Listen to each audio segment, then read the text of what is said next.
So it's been a minute, approximately 19 months, since that guy right there, me from September 2022, made a video detailing how I've spent approximately $15,000 in Marvel Future Fight over the 7 and change years of grinding and sort of what that looks like. So I thought, with all the buzz about the anniversary, with a new update coming and stuff, it would be interesting to take another look and basically see how far have we come in 19 months, and then just break down the spending so that you guys can see sort of the other side of it, because I think it illustrates a lot of interesting things about Marvel Future Fight, and it also puts into perspective the kind of work, and not work, but sort of like the dedication, but also the spending needed to maintain a high level account, mostly for PvP, but nonetheless. So this was September 2022. I had just plateaued at about 2 million crystals spent, and I had estimated, it's not an exact number because I don't have exact numbers, but I estimated it's about $15,000 Canadian spent. Okay, now obviously whatever you want to feel about that number, that's fine. It's your opinion. My opinion is it's a very low number for what I do. And to put that into perspective, because I make money on the game through YouTube, right? I make money on YouTube videos through ad revenue, just like every other YouTuber, who it basically means that when I spend money in the game, it's an investment, right? It gets reinvested basically into, I make purchases to make more videos, to make more money, to make more purchases, right? It sort of goes in a loop. And my general philosophy, especially in the past few years when, views are not as good as they used to be, Marvel's not as popular as it used to be, is to never spend more than 10% of what I make in a year. So this may seem like a big number, but it is spread out over 7 years. And it is also, I am quite financially or fiscally responsible when it comes to spending in this game. And I say it's low for a mobile game at the beginning because ask around, ask Seaton, ask other content creators. It's very difficult in almost any other game to spend such a low amount over such a long period of time and be anywhere near competitive. It's very, very difficult unless you're like a unicorn like Brian Grant, who is able to maintain a highly efficient free-to-play account over a very long period of time. But again, those are like 1 in a million type players. So let's get into some more specifics because I think it's quite interesting. So remember, 19 months ago, we were at 2 million crystals. Where are we now? So 19 months later, we are now just under 2.5 million crystals. So I've added 425,000 crystals, almost 426,000 crystals in 19 months. So that's an interesting number, right? It's almost 500,000 crystals in, a year and a half, basically. So how does that break down? How does the breakdown really look? Because it's very interesting. You're thinking like, oh man, he added an extra this many crystals, so it's going to be this much more money. It's more, it's less. We'll talk about the exact number in a minute here. But what I first want to break down is just 2 purchases. With just 2 purchases, I can account for the lion's share of the crystals in that calculation. And again, I think this illustrates a really interesting thing about Marvel Future Fight is that you can be very precise and surgical about your spending, and you can have an insane account, right? And then every other purchase is just diluting the pot and increasing your cost without really increasing the value of your account. So if we just look at the Stark Stash, right? 19 months of the Stark Stash, buying that right here, this Stark Stash right here at $5.50. That's $6.20 Canadian after tax because I get taxed on it. So 2680 crystals times 19 months is just under 51,000 crystals. It's 50,920 crystals. I know that the upgraded Stark Stash hasn't been around for 19 months, but just for the basis of this example, we're just going to assume that it has been, okay? Because there's more calculations involved. There's more like minutia with like the extra 25 crystals we used to get for buying the pack ahead of time, blah, blah, blah, all this crap. Okay, whatever. So just with the Stark Stash, just to put this in perspective, in the 19 months that I've had this account since the last time I made the video at $15,000, right? Just from this video until now, I invested, right, 19 months of Stark Stash, which is only $120. It's $118 to be specific. But that $118 just $118 over 19 months accounts for 12% of all of the crystals that I increased from that time. So of the 425,000 crystals that I've gained since then, that I've spent, 12% of that comes from Stark stashes, which only costs $118.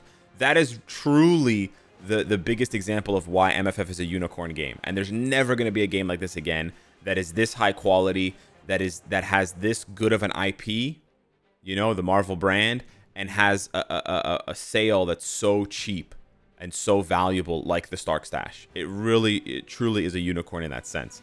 And I think we're in a way we're lucky to have something like that. But then there's one other purchase which makes up the lion's share of the crystals, and that is the Black Friday and anniversary crystals, where they multiply the amount of crystals that you get. So I haven't kept track of every single purchase that I've made in terms of the exact amounts, but if you look at the highest one there, the 11,000 crystals, that's $140 Canadian. It's $158 after taxes, right? And if you look here, this one during Black Friday and the anniversary, so not just the anniversary, but twice a year, it increases to 19,125 crystals for, this is $100 US, but it's 140 Canadian, right? And you can buy it 3 times. So since the video, it's a bit complicated here, but since the video, right, this was just before, this was a few months before Black Friday. So Black Friday 2022, anniversary 2023, Black Friday 2023, and now anniversary 2024. There have been 4 instances of that sale of 19,125 crystals. There's been 4 instances of that sale, and each instance you can buy 3 times. So that's 12 times that I completely wiped out this purchase. So I bought this 3 times in Black Friday 2022, Black Friday 2023, and then anniversary 2023, and anniversary 2024. So that amounts, this is even more interesting. That amount, so the 19 months, or the 2 Black Fridays and 2 anniversaries of the 19K crystals amounts to almost $2,000 in spending. It amounts to $1,896. And it also amounts to 229,000 crystals, 229,500 crystals, which is 54%. So just on the Stark stash and that one crystal purchase, I can calculate for 66% of the crystals that I bought and paid for and used in those 19 months. So that's only like $2,000, right? It's $1,900 for the crystals there, and it's $100, $120 for the Stark stash. So you're probably wondering, Alex, where's the rest of the spending? Because I see the title of the video and it says $24,000 or $25,000. How the hell did you get to 10K when you're saying that these 2 purchases make up 66% of your crystals, but it only amounts for $2,000? There's like 10K, there's 8K missing, right? Well, that's the other example, which is that most other purchases in Marvel Future Fight, besides the 2 that I've just outlined, they suck. Most of the purchases in the game are just trash. They're just overpriced garbage that you don't really need, or that are just making small incremental improvements to your account. But the lion's share, the big moves, are going to be the Stark stashes that you add up over months to be able to buy uniforms constantly. And then the crystals you buy on the anniversary, like I buy on the anniversary and Black Friday, that allow me to do things like finish the bingo and get all these rewards. You know, gamble a bunch of cards, gamble a bunch of CTPs, etc., whatever. Everything else, like I can't tell you, I can't give you an itemized list, but like, you know, buying the Otherworld battle pass, like this shit is not worth it. I did it, and I'll explain why in a minute, why I did it, but the value, the ratio of the value to the price is way lower, right? So I wanted to highlight the 2 best value returns that I've seen in this game, because they sort of inform the rest of my spending, because I basically budget myself pretty strictly throughout the year. And so the way that it looks, when I said to you guys in the beginning of the video, I only spend about I try to spend less than 10% of what I make. I try to spend between 5 and 8% of what I make a year in the game, you know, to reinvest, right?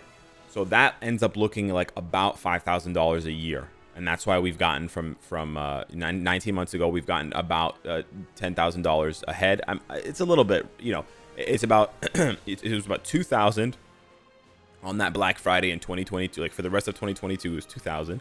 Then it was 5,000 for the year of 2023. And now, because we just passed the anniversary for the first, you know, stretched leg of the spending, it's another 2,000. So 2, and then 5 is 9, right? So it's about 9,000, 10,000, whatever.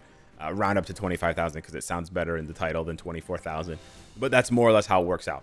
And what that works out to monthly is basically that for 10 months of the year, so January, February, March, April, June, July, August, September, October, December, I try to keep my spending very low. And then in November for Black Friday and May for the anniversary, the spending is very high because that's where all the value is, right? That's where all the value is.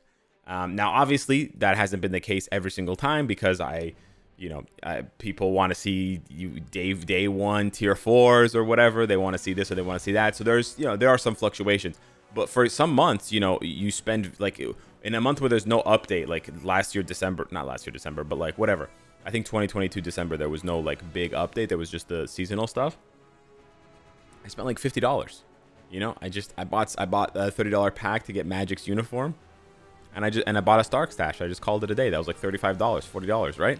So the idea is pretty simple. I spend anywhere from like $50 to $150 in the months where it's not the anniversary or Black Friday, and then in the months where it is the anniversary or Black Friday, I go crazy, like $1,000 to $2,000 spent in order to make large improvements to my account. And what that ends up looking like is doing shit like this. So you guys already saw from the live stream, I gambled a bunch, and from the video, I gambled a bunch of times. I was finally able to fix this card to get the 11% all defense.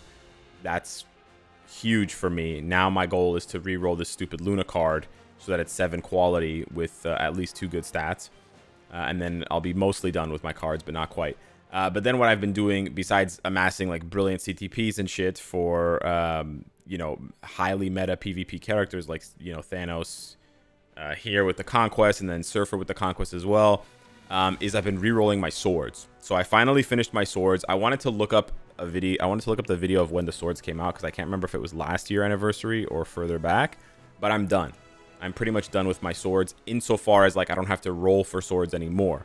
I'm done with this. I'll make a more in-depth video on this later, but for the time being, I just want to highlight that although I'm done with my swords because I have all of them +6, now what I have to do is I have to go in. I go to manage here, and I'm going and I'm looking at the stats on the swords, and I'm basically re-rolling the swords like you re-roll your premium comic cards. It's much easier to get boost swords, but for example, you know, I'm looking at this one, or not this one. I'm looking at let's say this one here. And I'm like, oh man, it's got 1.8% concentration, which is really good. I want concentration on all of my swords, but the fire damage is low. It's only 1.4. I actually prefer fire resist, and the movement speed is not that good. So I'm going to go change option. I'm going to use a boost sword. I'm going to go like this. And here I have to lock the stats that I already want to keep. So I have to lock these two. I might lock this one, to be honest. And then I want to lock the concentration. So you can see that that's 300 crystals. And then if you lock another stat, it's 500 crystals. So it's the same price in crystals as re-rolling cards. So I've actually been doing this. I spent about 3,000 crystals already today re-rolling a different sword. I believe it was this one. Yeah, it was this one. I rolled 2% concentration. I was really happy with this one. But yeah, these are the kinds of like insanely minute changes once you get your account to a level like this. That is basically, you know, the only place to go.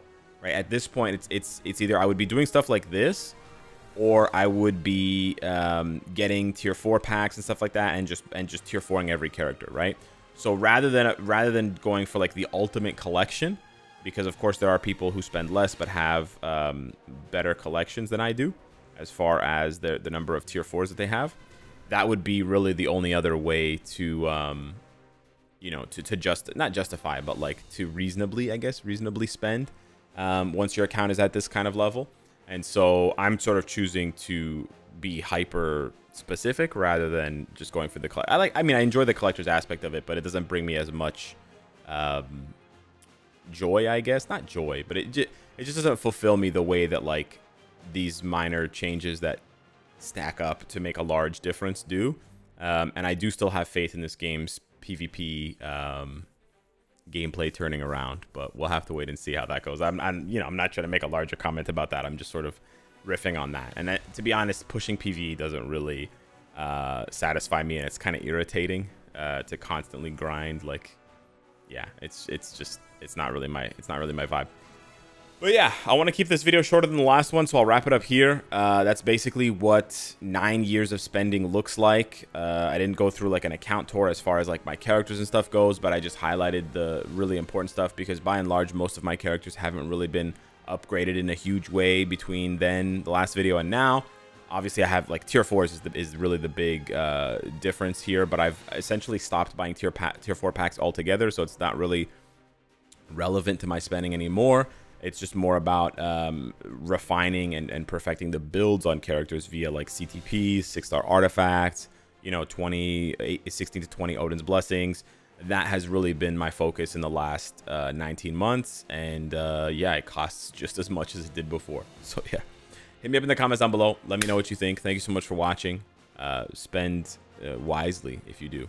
Smash the like button if you enjoy the content. And I'll see you in the next one. Take care.